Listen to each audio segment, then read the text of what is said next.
Okay, welcome in everyone. Thank you for being here at lesson 2. If you haven't been to lesson 1, that should be fine. Although we're going to see a lot of hiragana in this one, if you don't have it memorized yet, that's okay. Or if you've never seen it before, that's okay too. The idea here is I'm going to have romaji, which is basically writing it down in English phonetically, so that you'll still be able to follow along. And the hope is you're going to be able to pick up some words and a little bit of vocabulary. And then you can also pick up a couple of grammar points. And between those, you'll have a good basis to start remembering the letters at the same time. So it's not just remembering them in a vacuum, but having some words to tie those letters back to might help you remember them better. So we'll start with the numbers. You might already be familiar with these numbers, but I'll go through the first 10 and then we can talk about how you build bigger numbers going from there. Japanese numbers are actually very simple in terms of building bigger and bigger numbers, so that's convenient. So the first 10 numbers are ichi, right? So ichi, ni, san. 4 has two ways of saying it. One is shi, and the other is yon. 5 is go. 6 is roku. 7 has two ways of saying it. You can either say shichi or you can say nana. 8 is hachi. 9 again has two ways of saying it. It's either ku or q. And then 10 is ju. Okay? So the reason why some of these numbers have different ways of saying them, it basically comes down to the numbers get borrowed from Chinese, but then there's also the original numbers that they had in Japanese, and so they kind of combine and they stayed popular. An interesting quirk about counting in Japanese, if you asked someone who is a Japanese speaker to count the letters out, or sorry, count the numbers out, when they're going up, they will use one of these words, but if they're counting down, they would then use the other word. So if they were going up and they said ichi ni san shi go, then you ask them to count back down from 5 to 1, they're most likely then going to say go yon san ni ichi and use the other one coming down. It's just an interesting quirk. There's no particular reason for it, and they might be surprised by the fact that they do it themselves. So there's also sometimes where a particular usage of a specific number will be preferred over another. So one example of that is shichi versus nana. You're always going to hear on a radio broadcast or an airport announcement or something like that when they're telling you that the time is 7 o'clock, because that sound is ji to tell you that the hour is 7. Ji and shichi, they don't want you to get confused with that, so they'll say nanaji, because then there's no confusion. It's clear that it is 7 o'clock. That kind of thing happens. Numbers get really weird once you start counting objects. We will not deal with that today. So for now, you just have to know numbers themselves. So once again, ichi, ni, san, shi or yon, go, roku, shichi or nana, hachi, ku or q, and ju. So that makes up the numbers 1 to 10. And unlike some other languages, which would then have unique numbers from 11 to 20 or even further beyond, and then a complicated way of adding those numbers to form bigger numbers. For example, French tends to multiply things in terms of 20s, and so on. You don't have to deal with that.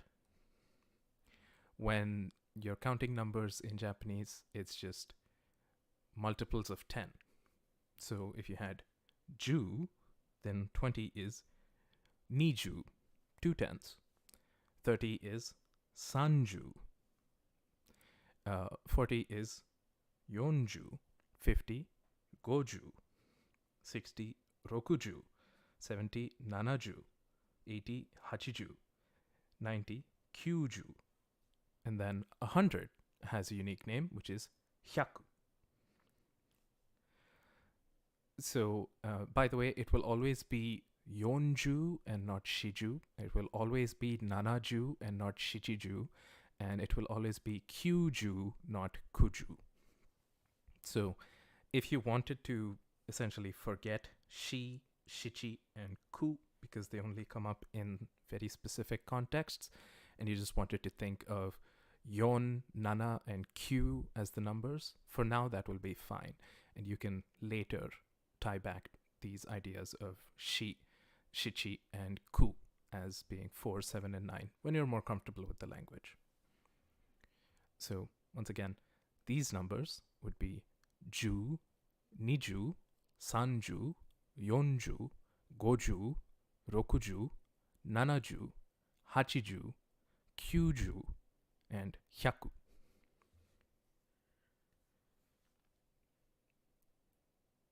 So if you wanted to make a number that was in between and it wasn't a clean multiple of 10, the way that you would say that, you take whatever this number is in the tens digit, and then you add whatever this number is in the ones digit. So 11 is ju for 10, ichi for 1. So 10 plus 1, 11. 26. Niju roku, right? Niju, 2 into 10, plus 6. This is how Japanese numbers work. And even going further, as you go into bigger and bigger numbers, it will always work like this. You just multiply the specific digit with the number that you care about, and then you add the next digit again, multiplied, and so on. I'll have examples. So 34 then, san, ju, yon. 30 plus 4, 34. Yonju is 40. Hachi is 8, so 40 plus 8, 48. And 52, goju ni. Goju is 50, ni is 2, so 52. Pretty logical, very simple. Yeah, it will seem like 4, 10, 8 to you to start. That's a good point. But that's where you realize, okay, so I have to multiply that. Yonju is 4 tens, not 410. If you think that way, you should be fine. So 4 tens and then 8. Yeah, so it's a lot more convenient than many languages which have unique names for the numbers 11 to 20. I can tell you anecdotally, Hindi has unique names for the first 100 numbers, which is an absolute pain to try and memorize. So it's a lot more convenient having to just know the numbers 1 to 10 and then knowing the specific multiples again. So 10 tens then would be 100. That has a unique name, so that's hyaku. And if you wanted to have numbers bigger than 100, going up to 1,000, it's the same system. It's hyaku for 100, but then going forward, nihyaku is 200s, sanbyaku is 300s. I'll get to that in a second. Yonhyaku is 400, gohyaku 500, roppyaku, which is basically rokuhaku, but the words get smashed together, so roppyaku is 600, nanahyaku 700, happyaku, same thing, hachi haku, but they get combined, so happyaku 800, kyuhaku 900, and then 1,000 is sen. So sambyaku, roppyaku, and happyaku, these seem a little weird, right? If I write them out in Romaji, this is sanbyaku. So what's happening here? It's san hyaku, but when Japanese words get combined, sometimes you add takten, right? And if you remember, hyaku is a ha sound. And when you add takten to a ha sound, it becomes a ba sound. And so sanhyaku becomes sambyaku. Does that make sense to you? Hopefully it should. What's happening with ropyaku and hapyaku is a little more complicated, but it's still the same basic effect, which is that rokuhaku and hachihaku are getting combined together. And so when that combination is happening, the ha is getting doubled up, but rather than rohaku, which is complicated to say, it's easier to say ropyaku instead. So it's a half dakten because it's kind of a compromise in between. And so you get ropyaku and hapyaku instead. I'll write down 600 in Romaji for you as well. So it is ropyaku.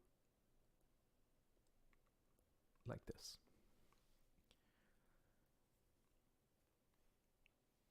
But in general, this is still the same idea. It's a number plus hyaku, which is telling you how many 100s. So if we look at some examples here, 653, right? Ropyaku, 600s. Goju, 5 tens. San, 3.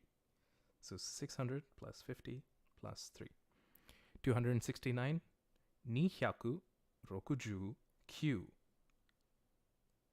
Nihyaku, Rokuju, Q.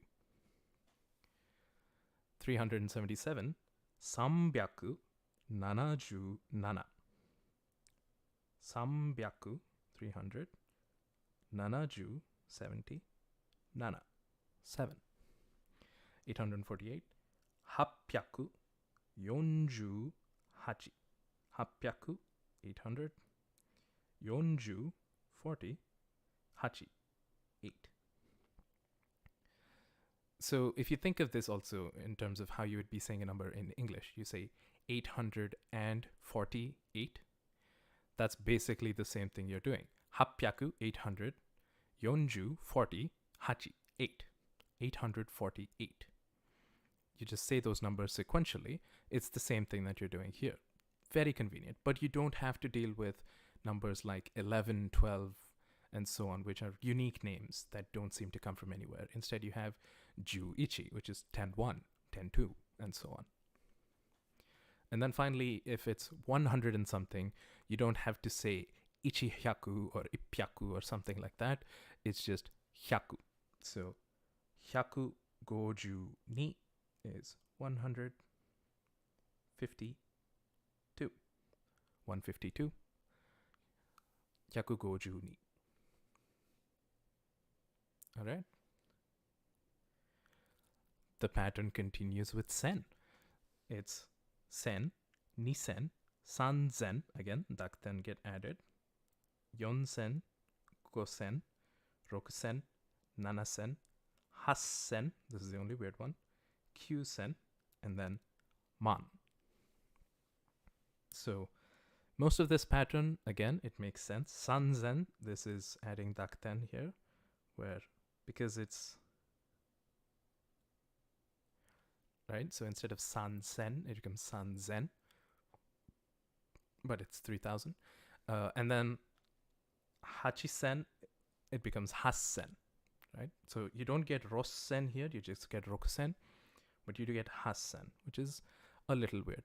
But this is fine. I mean, relative to the number of exceptions that we're seeing in other languages, this is a small number that we have to keep track of, so it should be fine. And then the new number here is man. So again, if you wanted to build bigger and bigger numbers, it's the same thing. You know, if you wanted 4,000 and something, yonsen, and then the rest of your digits as we saw before. Should be straightforward. And then the pattern simplifies even further from there. Any number that is a multiple of 10,000 is man. So they would all be maru maru man. Even the first one. So ichiman gozen is 15,000, right? Ichiman, which is 10,000. Gozen, which is 5,000. And so you add that together, you get 15,000. And so on and so forth. You would have Niman, Sanman, Yonman, and all the way up. No unique exceptions there. So with this, you basically have the ability to count up as high as you want. If you wanted to, for example, say Juman, that's 100 times 10,000. That's a million, right? So Juman, you could go as high as that as well if you wanted. Now, it's important to know this. The way that numbers are counted in Japanese, the zeros are grouped in digits of, or in groups of 4. So in Western systems, typically you group them in groups of 3. So if you had a million, it would be 1,000, and then it would be 1,000 thousands as you group, and so on. As you went bigger and bigger, every next unique name, like from a million, when you go up to a billion, that's another group of 3, and so on. In Japanese, that happens in groups of 4. So the first group of 4, this is, up to 1,000, is sen. And when you go to 10,000, that's where you get to place the first comma, and you get man. And so a million, which is 1,000 thousands, in Japanese is 100 10,000s, because each 10,000 is ichiman. So it's a little unique, but you'll get used to it eventually. So this is 100 man. Which is why when, say, Fubuki hit 1 million in her number of subscribers, it's a lot higher now. But when she hit 1 million, she says 100 here. 100 man. 100 10,000s.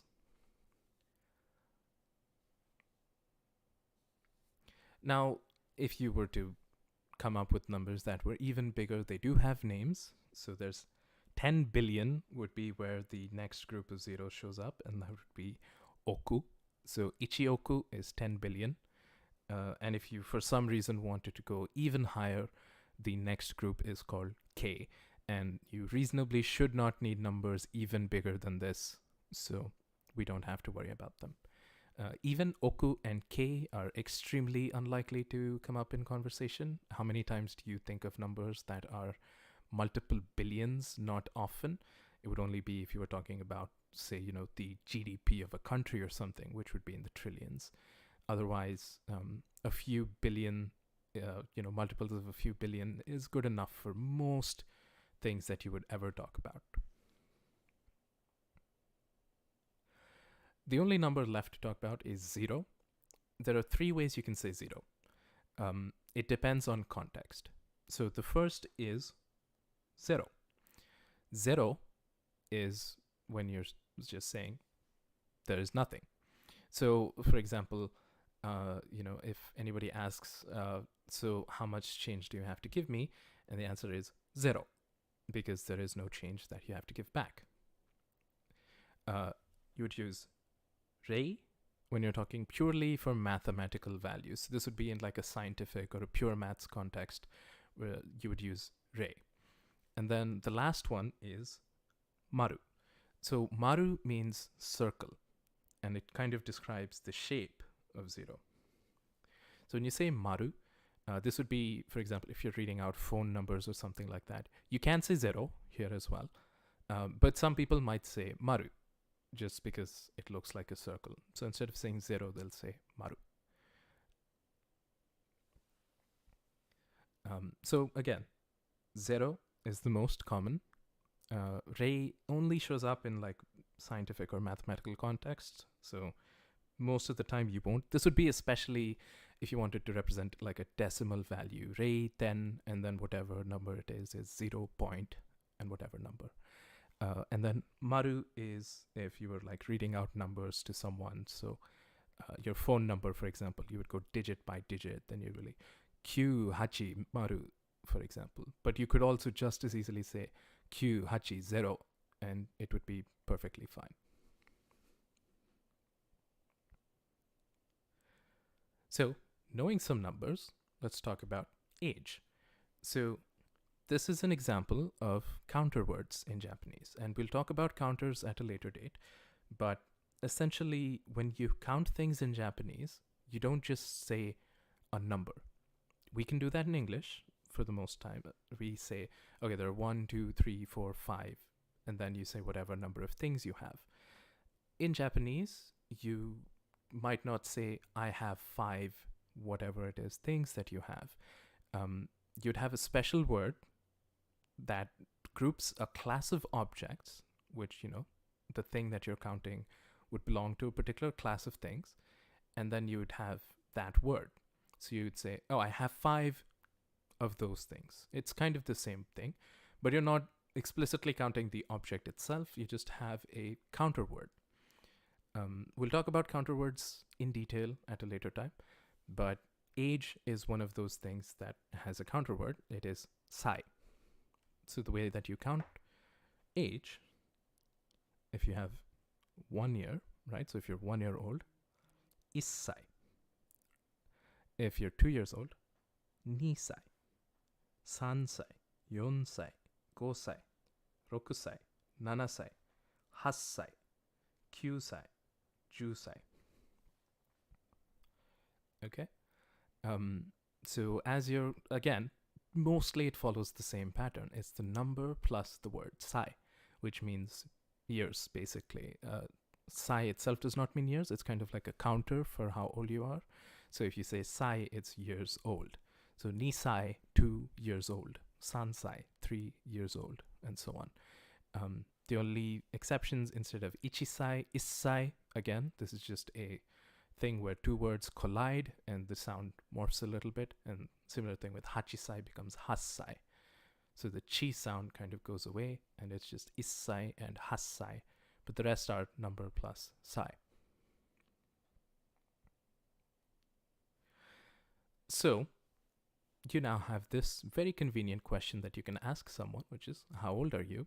Or if someone asks you how old you are, you can respond back with however many years old you are. Nansai desu ka? How old are you? And you respond with your age, maru sai desu, right? So, for example, if you were 6 years old, it's rokusai.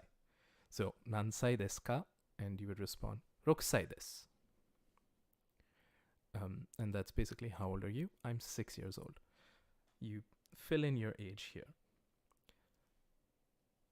Now, the good news is that these endings work for all ages.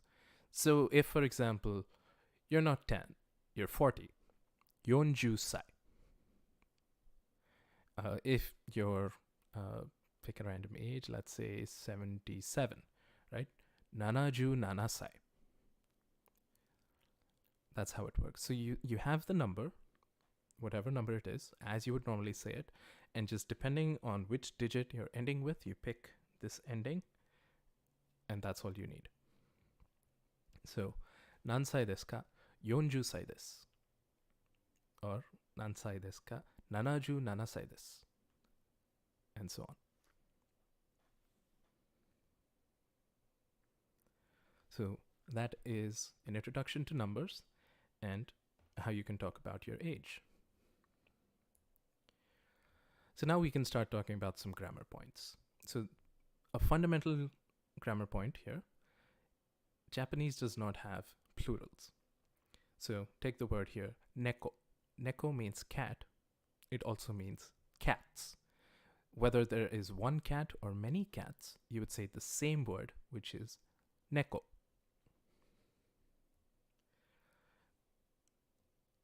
Okay, hopefully this is clear. It is the same word, whether it is singular or plural, and you will figure out from context whether it is one or many, especially because if there were many and someone gave you like a count, you would say, okay, yeah, there's obviously multiple because you mentioned the number, there are multiple.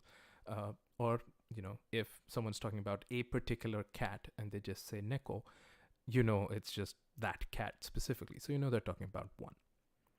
You generally will not have an issue trying to figure out if something is singular or plural because there will be enough context to figure it out. But in some cases, if you want to specifically say that it is a plural, there are ways to do that as well. Okay. And then at the end of the sentence that we said, nanaju sai des, right? We had this des. So it's de su, if you look at how we've written it, right? This is de and this is su. So writing de su. But what happens here is something called devoicing. So devoicing is a linguistic phenomenon where certain vowel sounds get dropped. So those vowels drop typically at the end of these words like this, but they can also drop in the middle of a word as well. There are specific rules for how that would happen. We don't have to learn those rules right now. But what is helpful to know is, as you might have seen in arigato gozaimasu last lesson, it's mas, not masu. Same thing with des, not desu.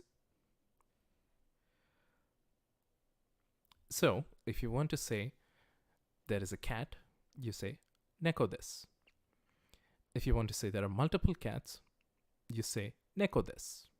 No difference.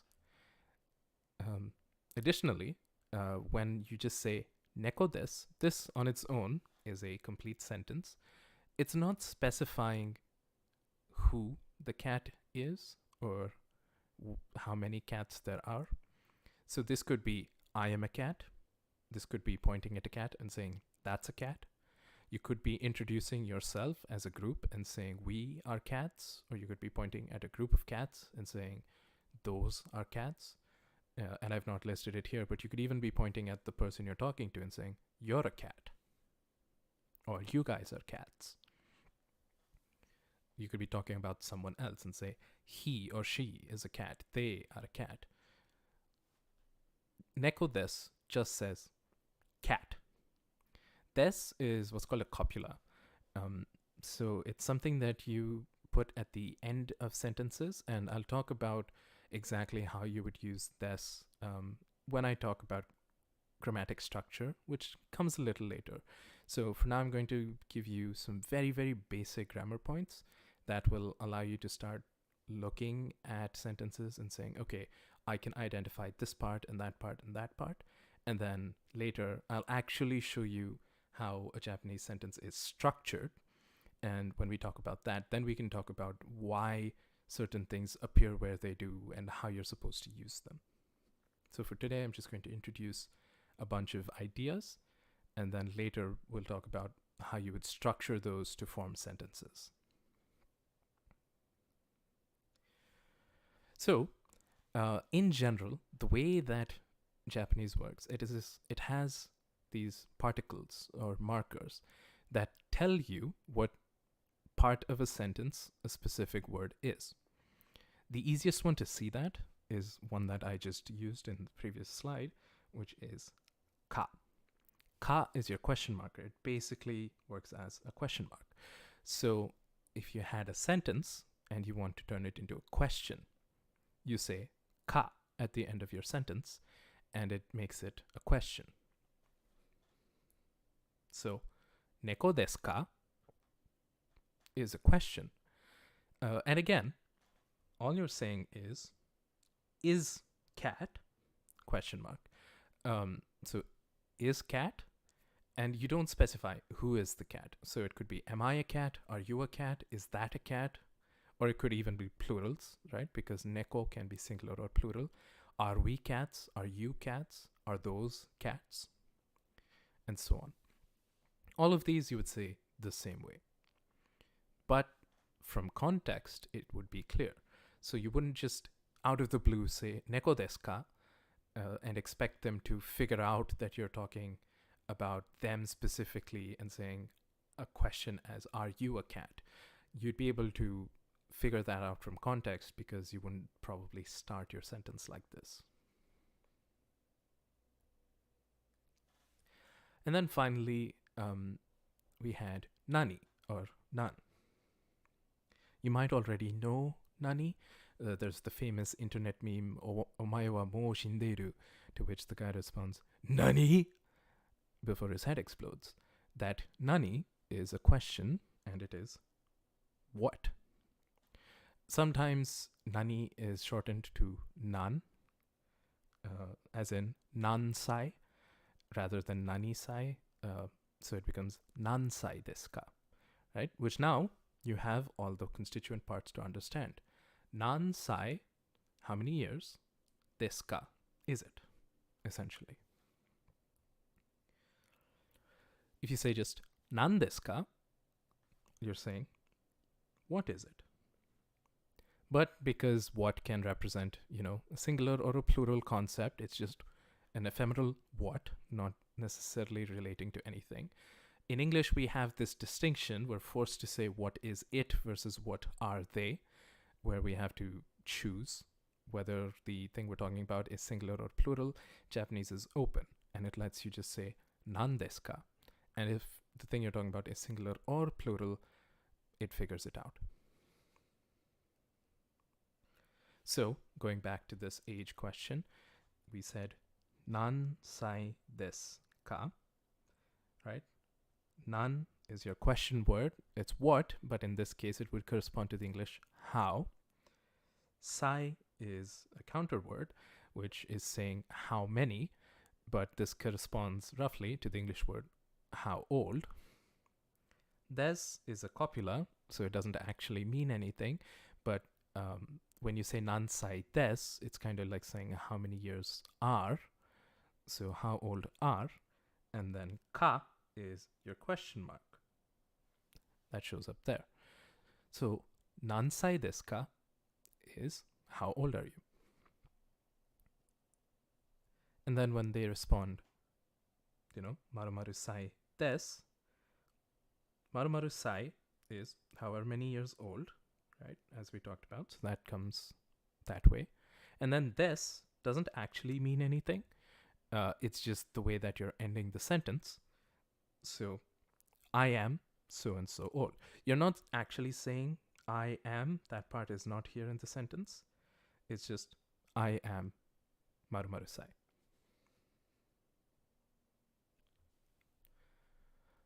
Another couple of words that you're probably familiar with already are hai and iie.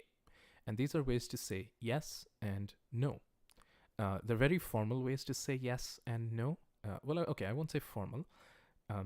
They're polite ways to say yes and no, where you're saying a full word.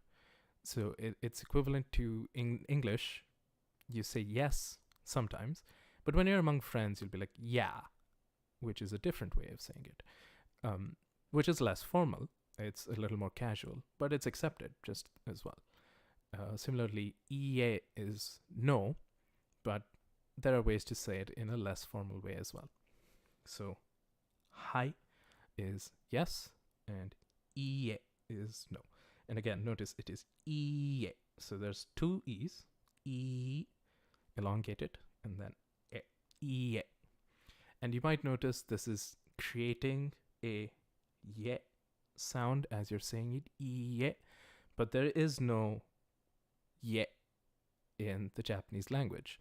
So if you had to, for some reason, write this sound out, you would use e and e like this and expect the natural shape of your mouth pronouncing the e to make the y sound.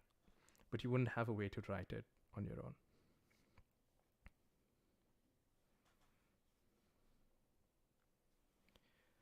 All right. So assuming that's all clear, I'm going to introduce to you this idea, which is the koso ado pattern.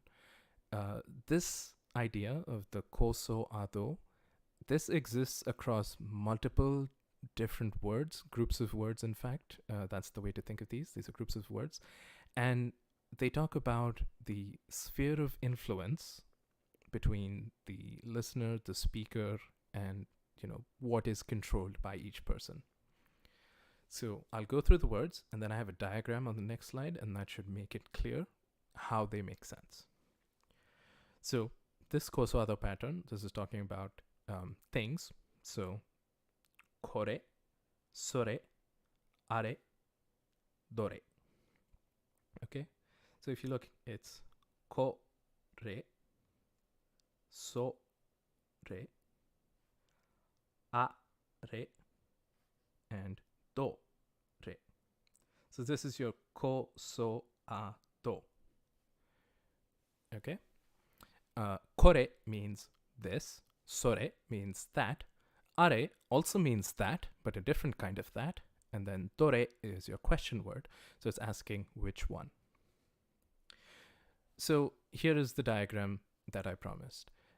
Kore is in the sphere of influence of the speaker. So if you're saying something and there's something that you have or something that is near you, or can reasonably be attributed to the speaker's sphere of influence, that is this, and so it is kore. So if I'm holding a pen and I'm telling my friend this is a pen, kore wa pen desu, and then kore, because I'm holding it, it's in my sphere of influence, so I have to use kore. Now if the same pen was in my friend's hand, so now it's with the listener, it's not with me anymore. Now, to talk about the same pen, because it belongs to the listener, I have to use sore. So, sore wa pen desu. Now talking about the pen that the listener has. Are is for things that are outside of both the speaker and the listener's sphere of influence. So, if there was a pen floating magically in the sky about 50 feet away from both of us, so you can't reasonably attribute it to me or the listener, and you're just like, hey, that thing over there, that's a pen, then you'd say, are wa pen desu. And we'll talk about wa in a bit. So that's kore, sore, and are, and then dore is your question. So if you had, two things, not two things, let's say three things. I'll talk about why later. If I had three things and I wanted to ask my friend, hey, which of these did you want? I'd say dore and show them all three. And they would tell me which one. So I said, kore wa pen desu. This is wa, your topic marker. And I know it's written as ha in hiragana, but you're actually going to say wa. There is a reason for this. It's basically a shift in linguistic written methods and the way things are pronounced. It's a long story. If you're interested, I can tell you. But the short form is that basically what used to be the papi pupe po sounds morphed into the fafi fufe fo sounds with the Portuguese moving into Japan for a bit. And then those sounds, they merged. At the same time, there was the wa sounds, which kind of merged with those at the same time. And so both fa and wa were kind of this combined sound for a while. And then when hiragana was standardized and everyone was like, okay, we're all going to write things using this from now on. We're not going to just use whatever writing system we feel like. When that was standardized by the government, they decided we will keep this wa in this grammatical way, the same way that it is, even though we're saying wa, because it would be easier to do that than to force everyone to suddenly change what they're writing. So it's an older decision that was, it was decided, and then that's just how Japanese is now. So you can blame some decision maker, from centuries ago as to why this inconsistency exists. But, every language is weird and has its quirks, and this is one of Japanese's quirks. You will get used to this, I promise you, very quickly. So wa is the topic marker. What it does is it tells you what you're talking about. So you say kore wa, this, and then whatever it is that you're going to say about it. In this case, pen desu. So you introduce the topic, which is kore, this. You say wa to say, Okay, this here is the topic. So you introduce your topic and you use a marker. In the same way that you had ka as a question marker, wa marks the topic and says, this part of the sentence is what I'm going to be talking about. And then you say whatever it is that you were going to say about it.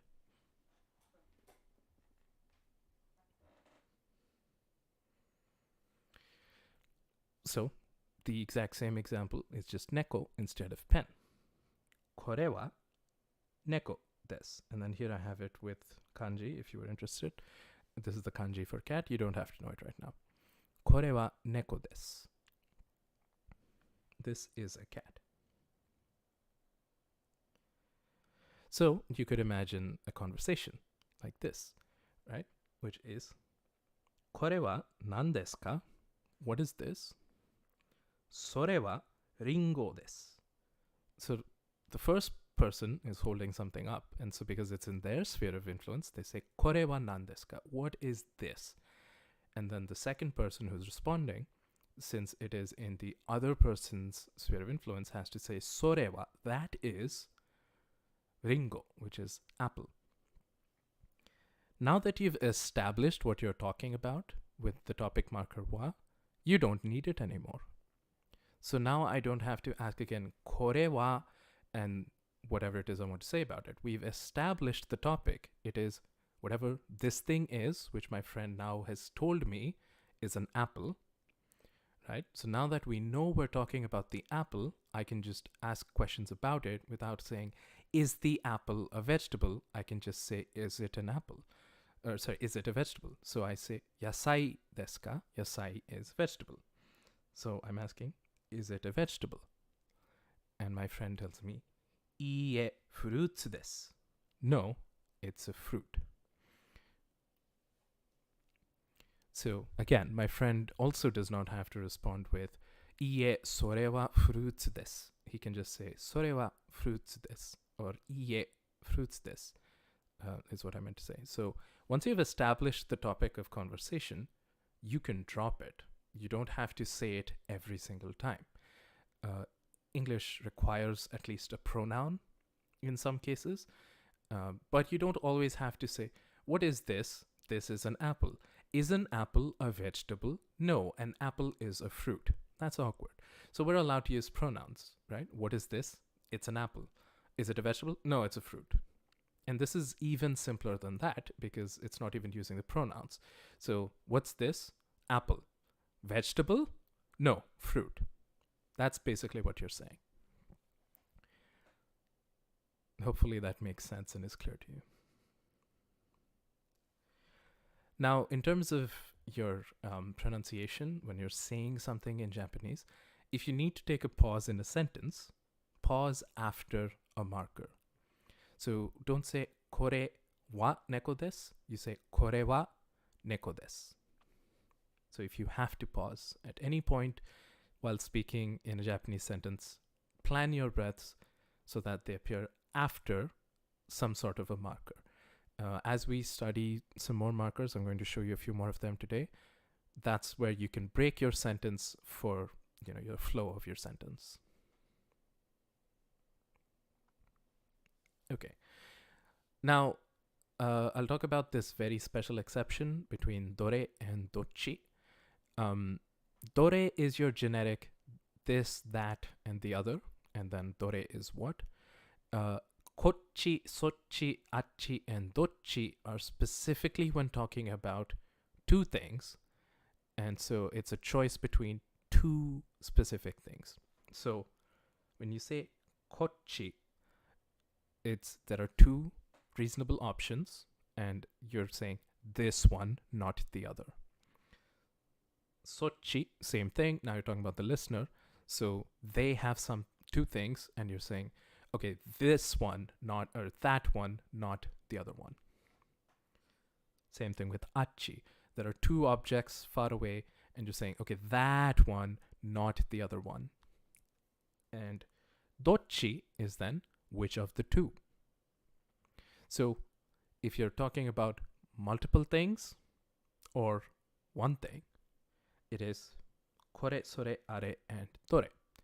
Specifically, when you're talking about a choice between two options, kochi, sochi, achi, and dochi.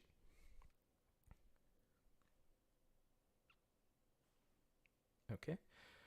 So that leads to this situation where you can say, Ringo wa dochi desu ka?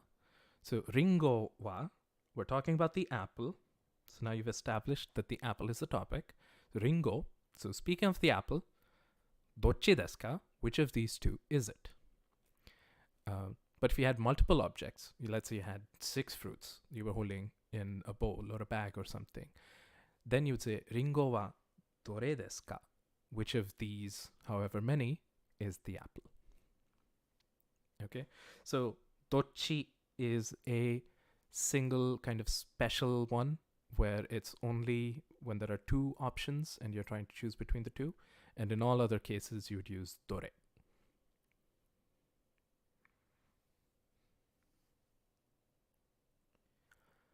All right. So having said that you don't need to use pronouns, let's talk about some pronouns in Japanese. They do exist. They are most often used to establish a topic, and then you stop using them. So you would say watashi wa, and then whatever it is you're going to say about yourself. But then every subsequent sentence, if you are going to introduce yourself, for example, you don't have to keep saying watashi wa, watashi wa, watashi wa every single time. You can just say watashi wa and then start talking. So for example, I could say watashi wa Derek desu, Indojin desu, and keep talking in that way.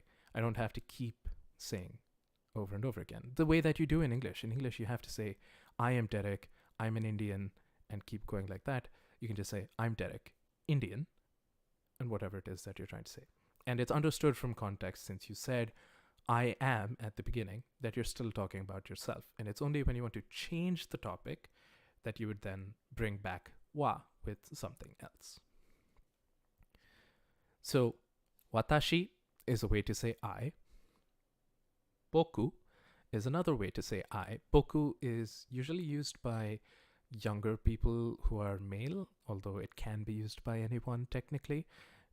So for example, within Hololive, Okayu and Roboko, they're both girls, but they use boku, and that's completely fine.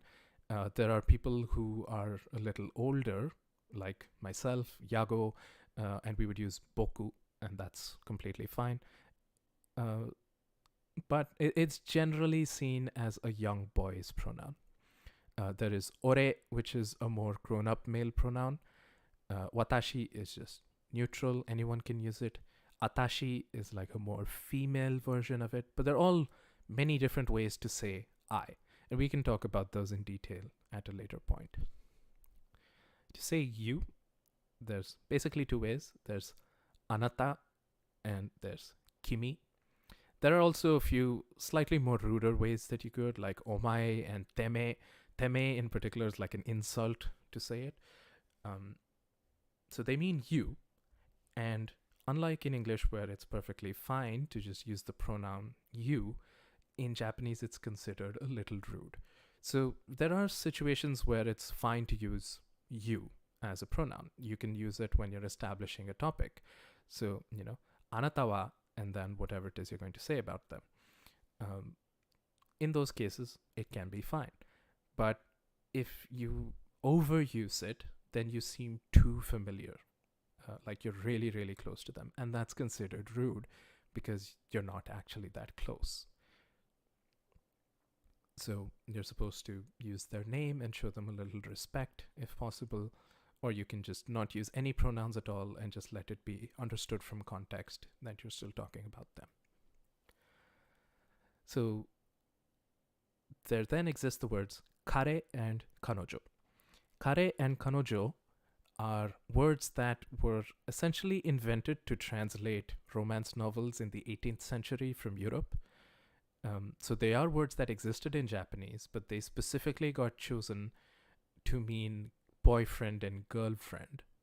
They just mean he or him and she or her, right? Based on which context in English, whether you use he or him, it's still kare, and whether you use she or her in Japanese, it's the same word, kanojo.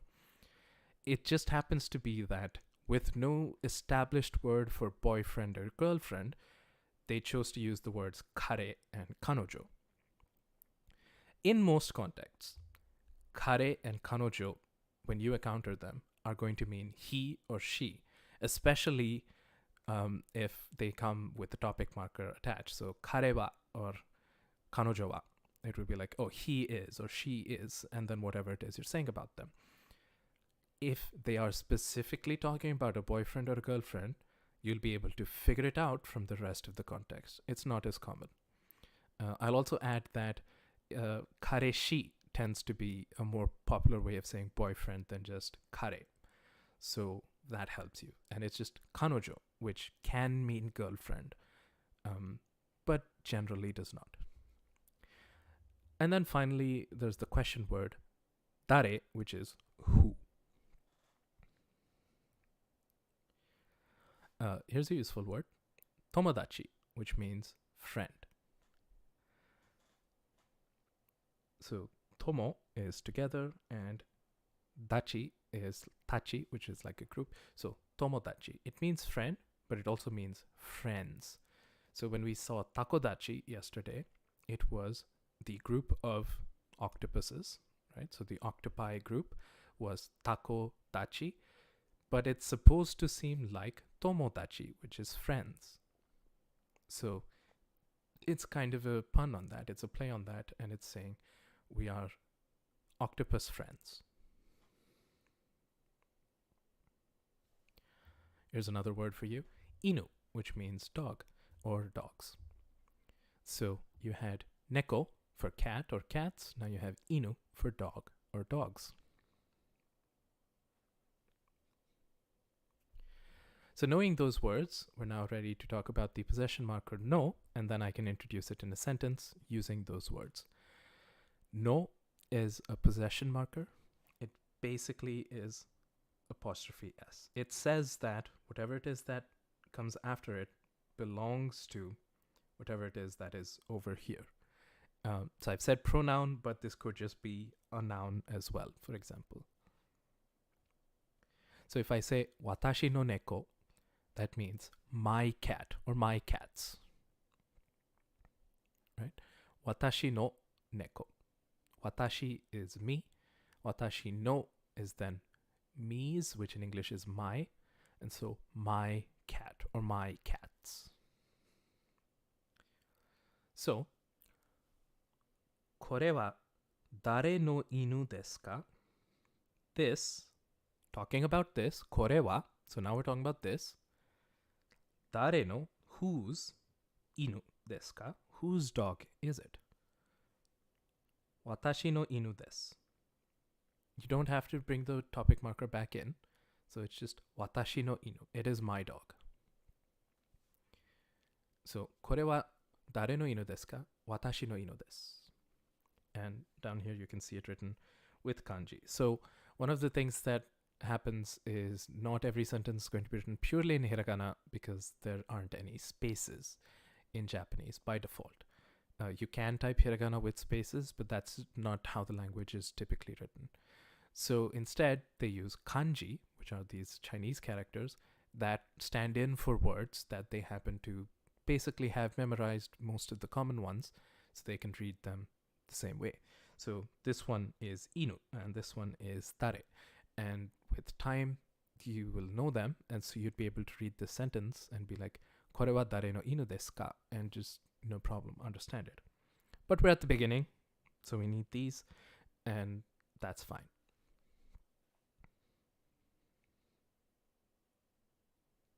Okay. Now, no can chain into multiple words. So, for example, if I want to say my father's friend's apple, 私のお父さんの友達のリンゴ. Right? It's the same. My, which is, a hidden apostrophe S. Father's friend's apple. So we should see 3 no's, and that's exactly what we get. 私の my, お父さんの father's, 友達の friends, リンゴ apple.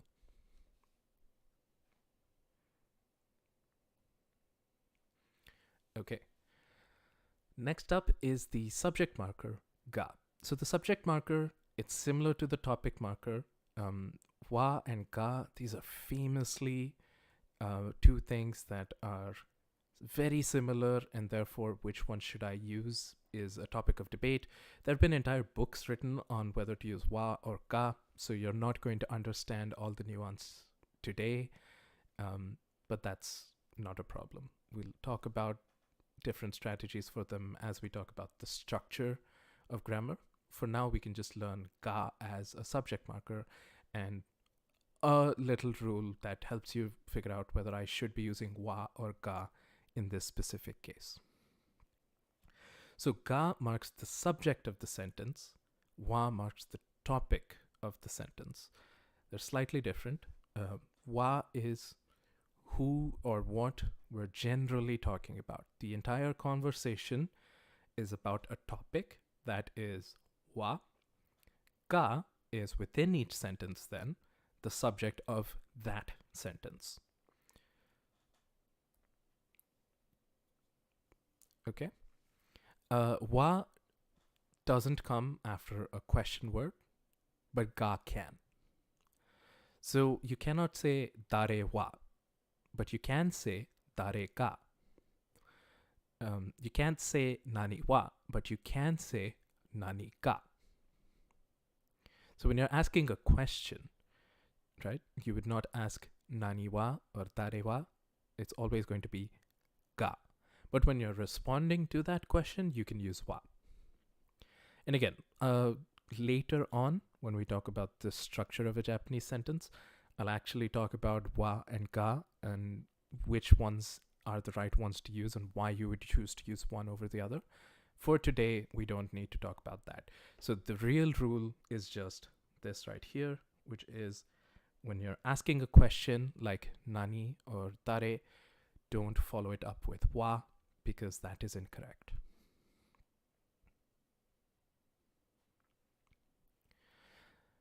So, Tanaka-san desu ka? Are you Tanaka-san? Right? So, Tanaka-san. San is an honorific. It's just saying Mr. So, like, are you Tanaka-san? Are you Mr. Tanaka? Now, you'll notice here there's no question asking, are you? It's just someone is there, and it's like, Tanaka-san? With a question mark, which is the ka. Tanaka-san? And the response is, Ie, kare ga Tanaka-san desu. It's like, no. I'm not Tanaka-san. He is Tanaka-san. So in that case, you're using kare ga. And this is a kind of unfortunate example here. This is from slightly older material I prepared, where ga is used for emphasis. Instead of wa, you say ga to really like emphasize. No. That is Tanaka. But we'll talk about the emphasis side of it later. Okay, we can talk about some colors. So the word for color is iro. And iro, it both means color and colors, as we talked about. It can be singular or plural.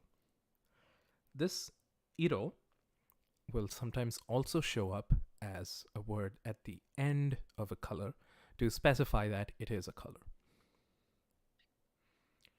But it doesn't have to. So here are a few basic colors in Japanese. These colors are kind of standalone. They're the most common, and so they just on their own can describe things. I've color-coded them, but in case you're colorblind, I'll tell you what they are.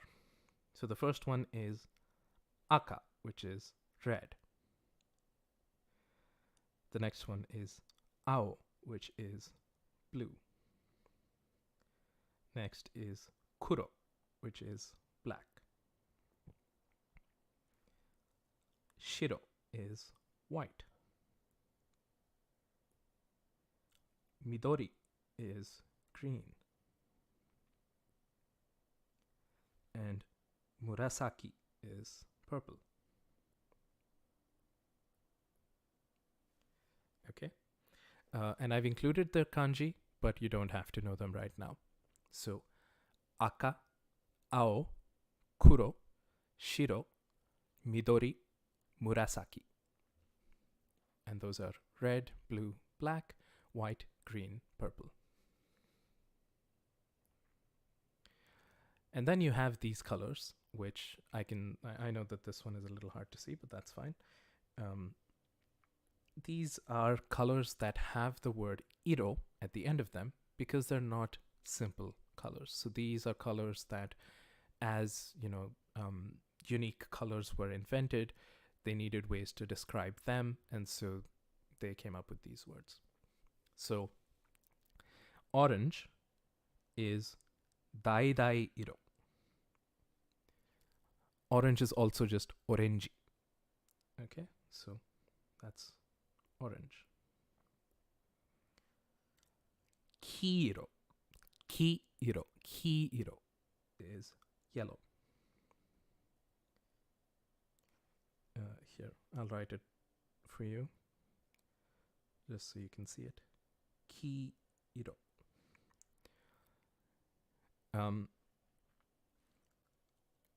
Momoiro is pink, which is, basically saying the color of peaches. Momo is a peach, so momoiro is pink. However, they will also just say pink. Chairo is brown. It's the color of tea. So chairo is brown. Cha is tea. But they will also just say brown as well. So you're fine. And then you have hairo, which is gray. And this one is, again, not a common color that you hear. So hairo is gray. So at least for these, orangey, pink, and brown are perfectly fine. And that's just saying these English names in a Japanese accent. Kiiro, yellow, it does frequently just is called kiiro. And then hairo is rarely talked about. Generally, gray is seen as like a shade of black. So we can put everything that we learned together up to this point into a single question. Anata no neko wa, your cat, is the topic of the conversation now. And so, speaking of your cat, nani iro desu ka? What color is it? Nani is what, iro, color. Nani iro desu ka? What color is anata no neko, your cat?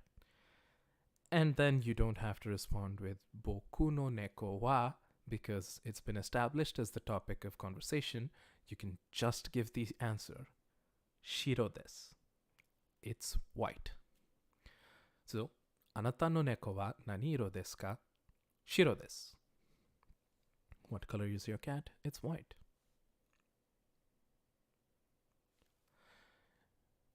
Here's another marker. Well, it's really like a conjunction, and it is to, which basically is and.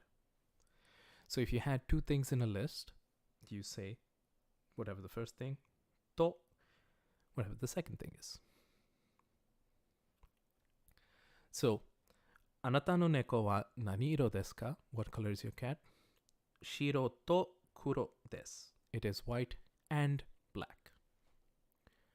Which you can understand. There are some cats that are both colors. So, it is white and black. Alternatively, this question could also be asking, what colors are your cats? If that had been understood, like if you're talking to someone who has multiple cats, and you know that they have multiple cats, the same question, anata no neko wa nani iro desu ka, is what colors are your cats? And then shiro to kuro desu could be, well, I have a white cat and I have a black cat. So I have a white one and a black one. One is white, one is black. Shiro to kuro desu.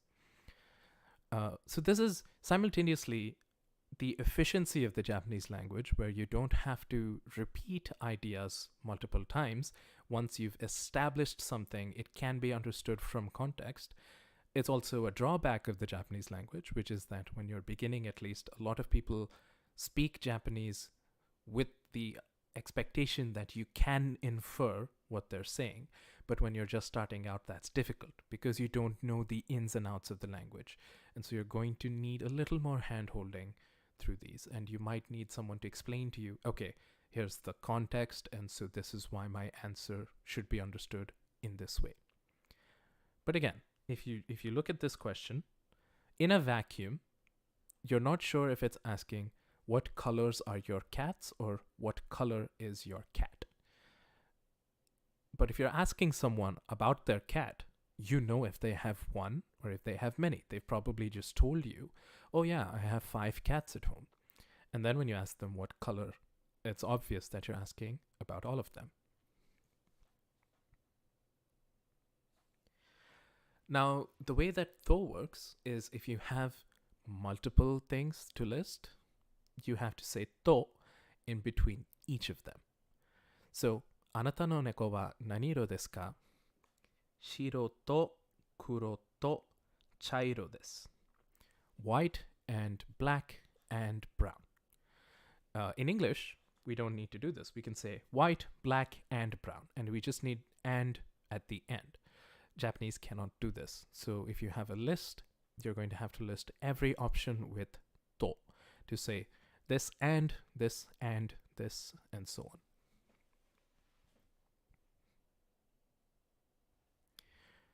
Okay. So let's talk about adjectives. And I'll go into more detail on adjectives again when we talk about the structure of Japanese language. For now, there are 2 ways to make an adjective. There are words that just are adjectives by default. Those are called e-adjectives because they end with e. And then there are words that you can make adjectives. They're nouns that you can modify into being adjectival. And those are na adjectives because you add na at the end of the noun to turn it into an adjective. So e adjectives end in e, and na adjectives are nouns that use na to become an adjective. So let's look at the 4 colors that we talked about, right? Red, blue, white, and black. These are such basic colors, excuse my horrible handwriting, these are such basic colors that the color is an adjective. And so akai, aoi, shiroi, and kuroi can just be used as true adjectives. Rather than the colors being nouns, they're adjectives. In English, all colors are adjectives. In Japanese, these 4 colors are special in that they are true adjectives in this way. So when you have aka is the color red, akai is red in color as an adjective. So aka is the noun and akai is the adjective red. Similarly, ao is the color blue. Aoi is describing something as being blue. Shiroi is something that is white. And kuroi is something that is black. Kuruma is a word that means car. It comes from the word for carriage, which is why it has a kanji and a unique name. But kuruma nowadays refers to a car.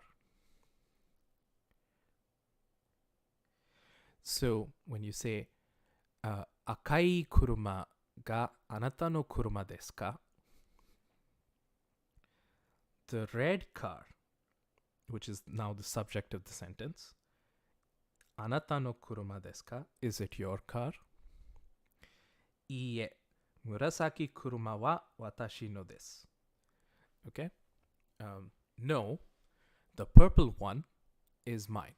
And you see, it says watashi no desu. You don't have to say watashi no kuruma desu because it's understood from context you're talking about the car. They asked you, hey, the red one, is that yours? And you say, no, mine's purple. So, akai kuruma ga anata no kuruma desu ka? Iie, murasaki kuruma wa watashi no desu. So you've asked, is Akai named like that for a reason? So are you talking about Akai Hato?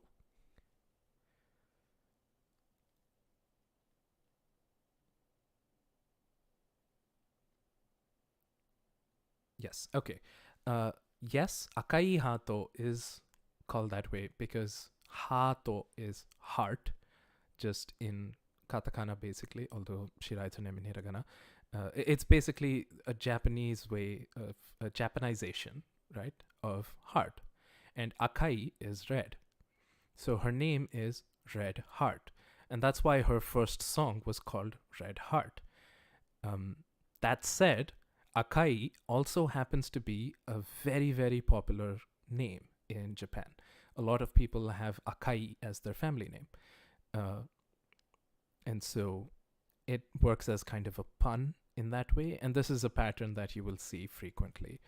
Um, a lot of Hololive character names are puns while also being names at the same time. Murasaki Shion is another example that is a color. Murasaki is purple, and Shion is a flower.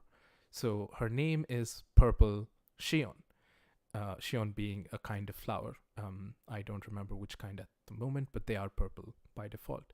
So her name is just, it's kind of like saying lavender, lavender, if you want. It's a joke. But she's a witch who mostly wears purple. That's her color scheme, and it kind of makes sense. And again, Murasaki happens to be a family name. So even though it's something that is just a color, it's a name. And Shion is also a fairly common name. I guess I should talk about this really quickly. When it comes to names in Japanese, a lot of names have meaning. They come from something. So you can be named after stuff. That's very common. This is also true, just I would say in general, across the world, a lot of people's names mean things. And I think it's only in like the Western world specifically where names' meanings have been forgotten. So a lot of names are just names as taken from, say, a religious book like the Bible or the Torah or something. A lot of Hebrew names have lost their meaning over time. People don't know what they mean anymore. They just know, well, it's in a holy book, so it's a good name to use. In other cultures, they know what their names mean.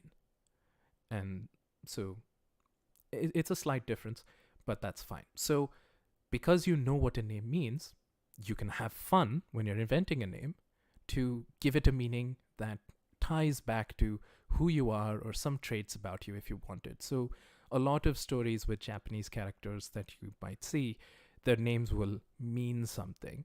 In Komi-san, the main character is Tada no Hitobito, which is, if you were to read it just as just as words and not as someone's name, it means average person.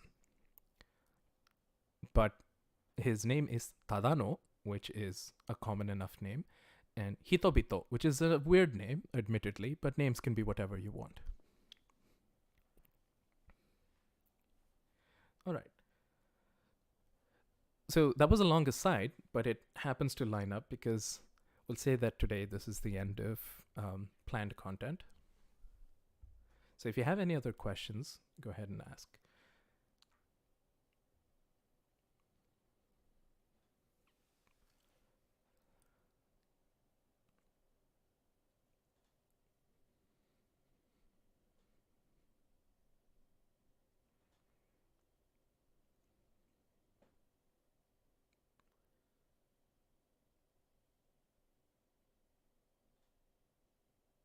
All right, I'm not seeing any questions. I'll give you some more time to type them. But hopefully this was all clear and understandable to you.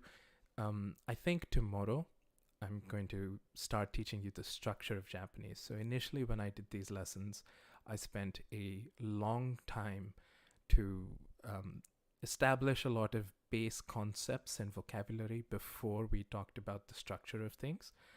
But I think this time I would like to start with a good structure so that the base on which you build your Japanese is better. And then we can add on concepts like what the different people in your family are called, or, a number of things like these are different counter words that you would use counting different things. Here are ways that you would describe people and so on. We can learn those having a good idea of structure. So Once you know how a sentence works grammatically, then all you have to learn is what certain words within them mean. And I find it easier to do that than to learn the words first and then realize how to put them together into a sentence. So look forward to that. That should be tomorrow, same time, same place. Thank you for showing up to this lesson. Matane.